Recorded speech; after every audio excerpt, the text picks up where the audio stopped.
Dans le projet qu'on mène avec Eric là, sur ce spectacle Isla Navarino Pays de Gentiane, où on a travaillé à rencontrer des gens, découvrir le territoire, le paysage et collecter des sons.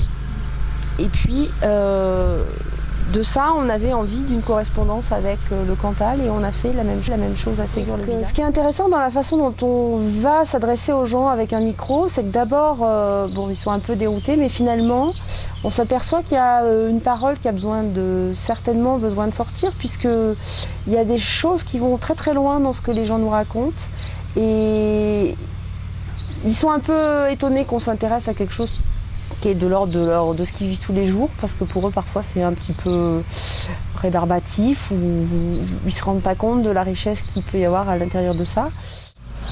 Sur le montage sonore, en fait, il y a un accent qui est posé vraiment sur le jeu, sur l'alternance entre le français et l'espagnol. L'idée, c'était aller-retour entre le Chili et puis le Césalier.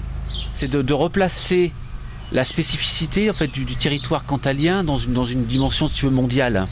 Ça c'est très important pour nous. Donc c'est vraiment un spectacle qui est basé sur l'écoute et qui permet aussi de voyager entre un réel et un imaginaire à partir de notre façon d'appréhender ce territoire-là. On installe des objets trouvés sur les 2 territoires qui sont concernés par ce spectacle, c'est-à-dire Ségur-les-Villas dans le Cantal et l'île Navarino au sud du Chili. Donc ces étapes de travail qui ont permis à un moment de montrer à la population ce qu'on était venu faire sur le territoire et qu'on a fait juste après la période de collectage, c'était juste après avoir passé du temps à rencontrer les gens et à les interviewer. On montrait une partie et d'installation plastique et de montage sonore, et avec un moment de rencontre et de convivialité, faire un lien entre un public, une population et des artistes.